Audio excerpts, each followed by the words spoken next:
The mind is binary, ones and zeros. It's almost required to lean into one side or another of an experience, the essence of duality. The mind seeks a cause, it seeks an origin for every experience, and it is most comfortable in what initially appears to be boldness of leaning entirely into this was great, or leaning entirely into this wasn't that great. And sure, we might have some variations in that spectrum that seems to show up. The mind can only know the mind. The mind is only two-dimensional in its ability to perceive experience. It must have a cause for every effect. It must have an origin for all things. And if it's not able to locate it outside, it'll find a way to label a sensation. That tends to be our most primitive belief. It's all some sort of content as duality continues to play itself out. And really an easy practice in this is just paying attention to where is the default here? Where am I prone to lean through the concepts, the habits, the beliefs, and the judgments of the mind? All of this is really unknowable. It is formless. It is impossible to grasp. It is the equivalent of attempting to grab a handful of water.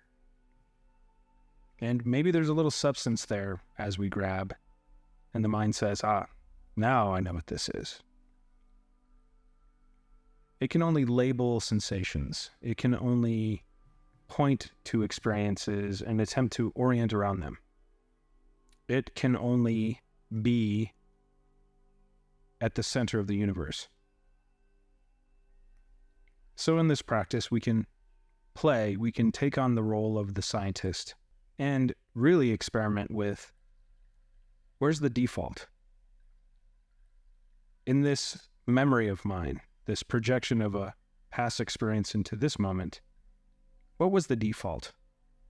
This is a good memory. This is a bad memory. I was happy here, or I wasn't happy.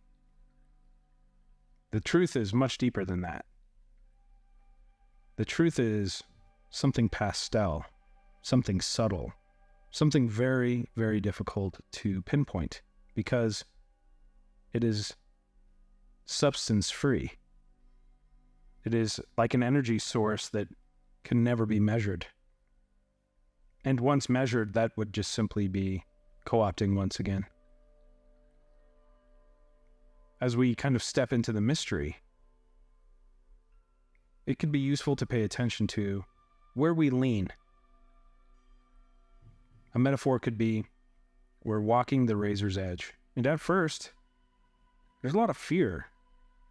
A lot of intensity can come up around this. Things can get stirred. It is the nature of identity to want to distract us from our truest selves because it thinks it's protecting us.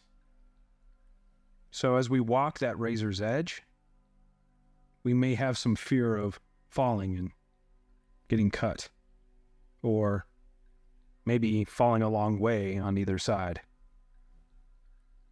A fear of this could lead somewhere really negative, really scary.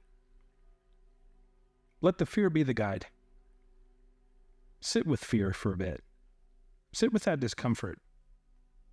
See if you can sit with it so purely that it begins to take its own form, one that isn't held or restricted within any kind of boundary.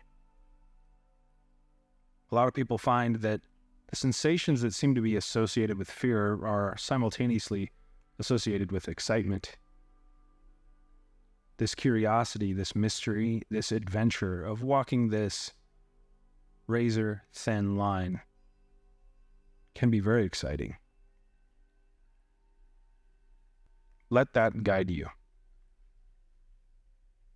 Just notice if you default to that experience was terrible, or that experience was amazing.